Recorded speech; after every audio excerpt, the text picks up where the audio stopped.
രാമചന്ദ്രാഭിഷേകം ശ്രീരാമചന്ദ്രാഭിഷേകം സീതയാ സഹിത രാമചന്ദ്ര രഘുവീരരാജ്യാഭിഷേകം ശ്രീനീലകണ്ഠാഭിഷേകം ആഞ്ജനേയ പരിസേവ്യൻ ധീരഭരതാഭിപൂജ്യൻ വീരലക്ഷ്മണ കുമാര ശത്രുഘ്ന സോദരാർച്ചിത പദാബ്ജൻ ശ്രീനീലകണ്ഠ ഹൃദയേശൻ രാമചന്ദ്രാഭിഷേകം ശ്രീരാമചന്ദ്രാഭിഷേകം. രാമായണ ദർശനത്തിലേക്ക് പ്രവേശിക്കുക. വാൽമീകി രാമായണ ചർച്ചയുടെ രണ്ടാം ദിവസമാണ് ഇന്ന്. ശ്രീരാമചന്ദ്ര മഹാപ്രഭു ചിത്രകൂടത്തിൽ എത്തിക്കഴിഞ്ഞു. ശ്രീരാമചന്ദ്രനുമായിട്ട് ഗംഗാതീരം വരെ വന്ന സുമന്ത്രർ രാമന്റെ നിർദ്ദേശമനുസരിച്ച് നാട്ടിലേക്ക് മടങ്ങിയെത്തി. ഗുഹനും അതേപോലെ തന്നെ തന്റെ നാട്ടിലേക്ക് രാമൻ കൽപ്പിച്ചതുകൊണ്ട് മറ്റു മാർഗമില്ല, തന്റെ നാട്ടിലേക്ക് ശൃംഗവേരപുരത്തിലേക്ക് മടങ്ങിയെത്തി. മഹാരാജാവിന്റെ കൊട്ടാരത്തിൽ മഹാരാജാവിന്റെ മുന്നിൽ സുമന്ത്രർ എത്തിച്ചേർന്നു. നടന്ന സംഭവങ്ങളെല്ലാം സുമന്ത്രർ പറഞ്ഞു കേൾപ്പിച്ചു. പക്ഷേ അതൊന്നും രാജാവിന്റെ ഹൃദയത്തിനുള്ളിലേക്ക് കടന്നു ചെല്ലാൻ പറ്റാത്ത രീതിയിൽ ദുഃഖം രാജാവിനെ സമ്പൂർണമായും ഗ്രസിച്ചു കഴിഞ്ഞിരുന്നു. രാജാവ് യാതൊന്നും പ്രതികരിച്ചില്ല. മഹാരാജാവായി കണ്ട് അദ്ദേഹത്തെ ആദരിക്കണം. ഒരിക്കലും അദ്ദേഹത്തിന്റെ വാക്കുകൾ തെറ്റി നടക്കരുത്.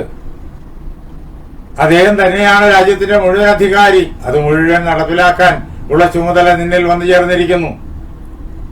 അദ്ദേഹത്തിന്റെ വാക്കുകളെ തെറ്റിക്കാതെ എല്ലാ കാര്യത്തിലും അദ്ദേഹത്തിന്റെ ആജ്ഞയെ അറിയാനായിട്ട് കാതോർത്തു നിന്ന് ആ ആജ്ഞ ഹൃദയത്തിൽ സ്വീകരിച്ച് അത് അതേ പ്രകാരത്തില് നീ നടപ്പിലാക്കണം. നീ ഒരിക്കലും അതിൽ നിന്ന് തെറ്റിപ്പോകരുത്. മാസ്മൈനം വ്യപരോരുധ. അല്ലയോ ഭരത, ഒരിക്കലും അദ്ദേഹത്തെ നീ വിരോധിക്കരുത്. അദ്ദേഹത്തിന്റെ വാക്കുകളെ നീ തള്ളിക്കളയരുത്. അദ്ദേഹത്തിന്റെ ആജ്ഞകളെ നീ പരിപാലിക്കാതിരിക്കരുത്. അങ്ങനെ വന്നു കഴിഞ്ഞാൽ അത് അധർമ്മമായി പോകും. അതുകൊണ്ട് നീ ആ മഹാരാജാവ് തന്നെയാണ് രാജ്യം ഭരിക്കുന്നത് എന്ന് ഓർത്തുകൊണ്ട് കുമാരരാജ്യേ ജീവസ്വ തസ്സൈവാജ്ഞ പ്രവർത്തനാത്, നീ യുവരാജാവായിട്ട് നാടുവാഴുക. എങ്ങനെ? അദ്ദേഹത്തിന്റെ ആജ്ഞകളെ, മഹാരാജാവിന്റെ ആജ്ഞകളെ അതേ പ്രകാരത്തില് നീ നടപ്പിലാക്കിക്കൊണ്ട്. എന്നിട്ട് ഒന്നുകൂടി ഒരു പ്രധാന സന്ദേശം കൂടി ശ്രീരാമചന്ദ്രൻ ഭരതനെ കേൾപ്പിക്കാനായിട്ട് സുമന്ത്രരെ ഏൽപ്പിച്ചയച്ചിട്ടുണ്ട്. അതും എല്ലാവരുടെയും മുന്നിൽ വെച്ചിട്ട് സുമന്ത്രർ പറഞ്ഞു കേൾപ്പിക്കുകയാണ്. ഭരതൻ അവിടെ ഇല്ല, ഭരതൻ കേകയത്താണ്, ഭരതൻ ഇനി ഇവിടെ എത്തിച്ചേരണം. പക്ഷേ എന്ത് സന്ദേശമാണ് രാമൻ കൊടുത്തയച്ചത് അത് മുഴുവൻ എല്ലാവരെയും കേൾപ്പിക്കാൻ സുമന്ത്രർ ബാധ്യസ്ഥനാണ്.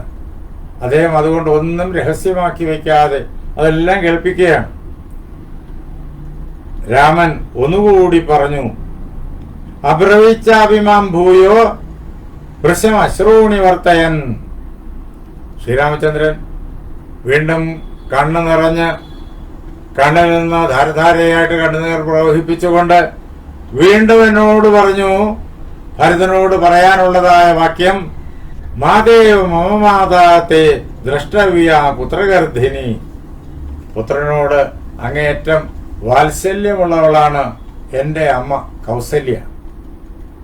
ആ അമ്മയെ, എന്റെ അമ്മയെ, നിന്റെ അമ്മയെ നീ എത്ര കണ്ട് സ്നേഹത്തോടും ഭക്തിയോടും കൂടിയിട്ടാണോ സംരക്ഷിക്കുന്നത്, സേവിക്കുന്നത്? അല്ലയോ ഭരത കുഞ്ഞെ, നീ ആ പ്രകാരത്തിൽ എന്റെ അമ്മയെയും സംരക്ഷിക്കണം. ഒരു കാരണവശാലും അമ്മയ്ക്ക് ദുഃഖം ഉണ്ടാകരുത് എന്നർത്ഥം. കാനനത്തിൽ ബഹുദൂരത്തിൽ വസിക്കുന്ന അവസരത്തിലും ഇനി 14 വർഷം കഴിഞ്ഞ് മടങ്ങി ചെല്ലൂ. ആ കാലഘട്ടത്തിനിടയ്ക്ക് അമ്മ ഒരു കാരണവശാലും വേദനിക്കരുത്. അതുകൊണ്ട് ഭരതനോട് ഇക്കാര്യം പ്രത്യേകമായി പറയുന്നു. വേദനിപ്പിക്കാൻ കൈകേയി ഒരുപക്ഷെ ശ്രമിക്കും എന്നുള്ളത് എല്ലാവർക്കും അറിയാം. രാമനും അറിയാമായിരിക്കണം. പക്ഷെ രാമൻ അതൊന്നും വാക്കുകളിലൂടെ പറയുന്നില്ല, മുഖഭാവത്തിലൂടെ പ്രകടമാക്കുന്നില്ല. കൈകേയി മാതാവ് എല്ലാവരോടും ആദരവോടുകൂടി മാത്രമേ പ്രവർത്തിക്കൂ എന്നാണ് രാമൻ പലതവണ നേരത്തെ പറഞ്ഞിട്ടുള്ളത്. കാനനത്തിലേക്ക് പോകാൻ വേണ്ടിയിട്ട് കൈകേയി മാതാവ് ദശരഥ മഹാരാജാവിനോട് അഭ്യർത്ഥിച്ചതും തന്നോടുള്ള വാത്സല്യം കൊണ്ടാണ് എന്ന് രാമൻ പറയുന്നത് നമ്മൾ കേട്ടതാണ്. ഇത് തനിക്ക് കൈകേയി മാതാവിൽ നിന്ന് ലഭിച്ച അനുഗ്രഹമാണ് എന്ന് രാമൻ പറഞ്ഞു നേരത്തെ. രാമൻ ആ പ്രകാരത്തിലാണ് കൈകേയി മാതാവിനെ കാണുന്നത്.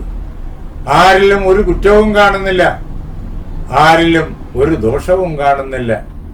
ഇതാണ് രാമരാജ്യം. അങ്ങനെയുള്ള ഭരണാധിപന്മാർ ഈ ലോകത്തെ രാമരാജ്യമാക്കുന്നു.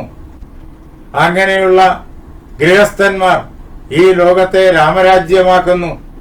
ലോകത്തുള്ള എല്ലാ മനുഷ്യരും ഇതേ പ്രകാരത്തിൽ ചിന്തിക്കുകയും പ്രവർത്തിക്കുകയും ചെയ്യുന്നവരായിത്തീരണം. ഇതാണ് രാമകുടുംബം. ഈ ആദർശമാണ് പ്രപഞ്ചത്തിന് മുഴുവൻ ശാന്തി ഉണ്ടാക്കുന്നത്.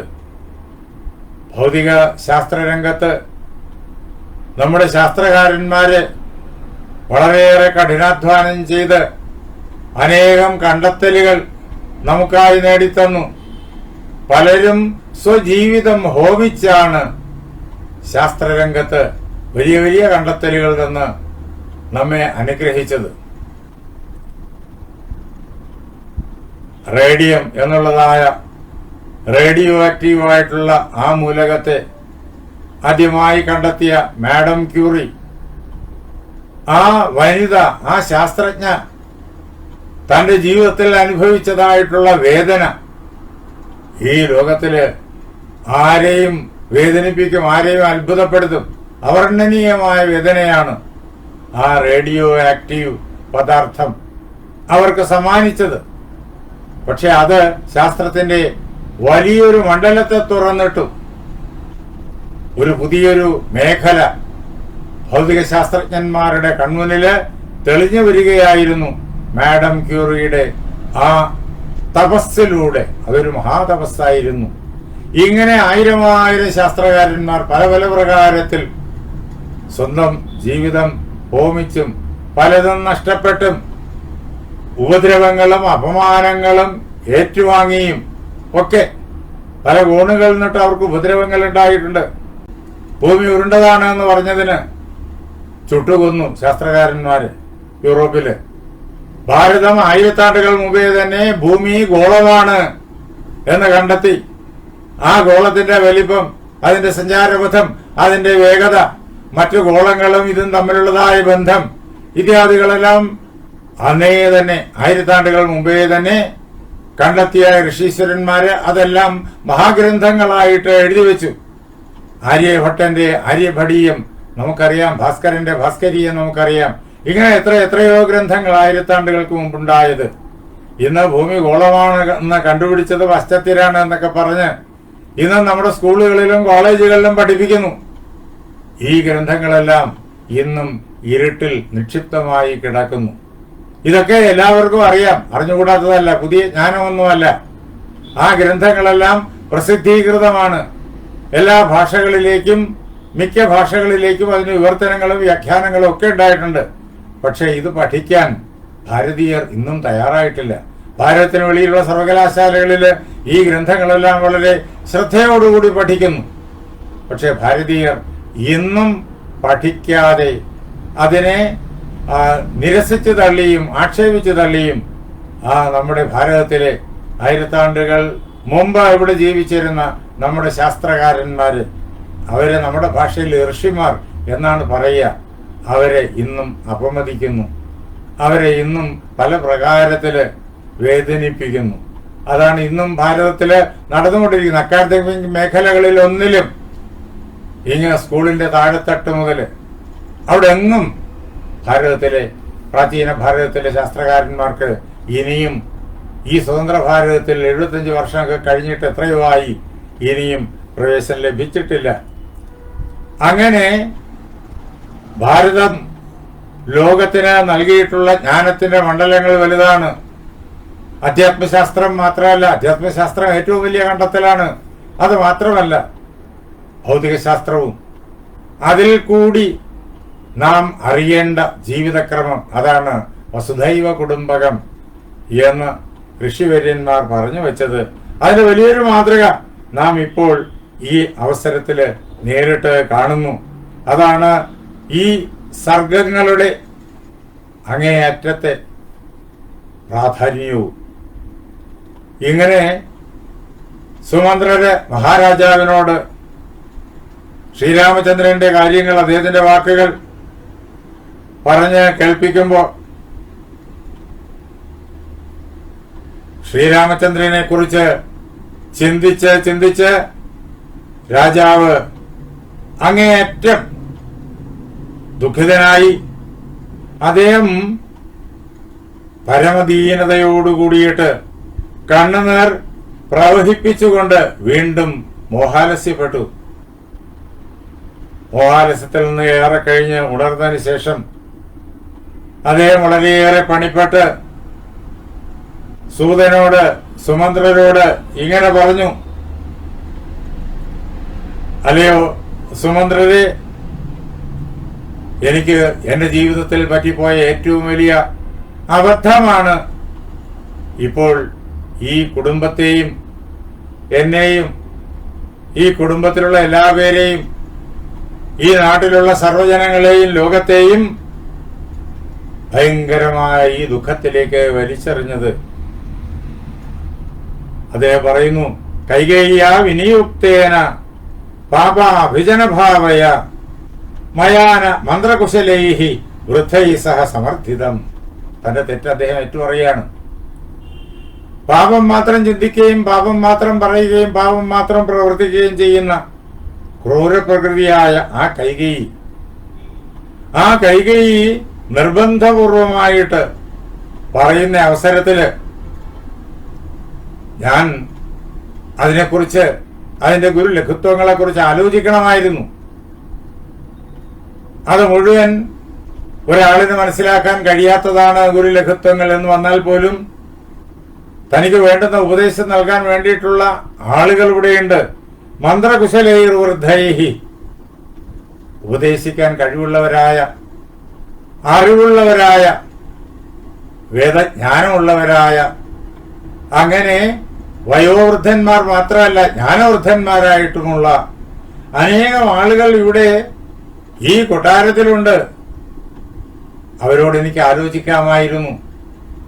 ആലോചിക്കാതെ കൈകേയിയോട് ഞാൻ പറഞ്ഞു പോയ വാക്കാണ് എന്ന് പറഞ്ഞിട്ട് ചാടി വീണ് ആ വാക്കങ്ങ് സത്യമാക്കി കൊടുക്കാൻ വേണ്ടിയിട്ട് ഞാൻ അംഗീകരിക്കാൻ പാടില്ലായിരുന്നു. ഞാൻ അങ്ങനെ ചെയ്തുപോയി. അതാണ് ഈ ദുഃഖങ്ങൾക്കെല്ലാം കാരണം. ഞാൻ അറിവുള്ളവരോട് ചോദിച്ചില്ല. ന സുഹൃദ്ഭി നച അമാത്യൈഹി മന്ത്രയിത്വാ സനേകമൈഹി മയാ അയമർത്ഥ സമ്മോഹാത് സ്ത്രീഹേതോ സഹസാകൃത. കൈകേയിയുടെ സൗന്ദര്യം കണ്ട് അതിൽ മയങ്ങിപ്പോയ ഒരു പുരുഷനായ ഞാൻ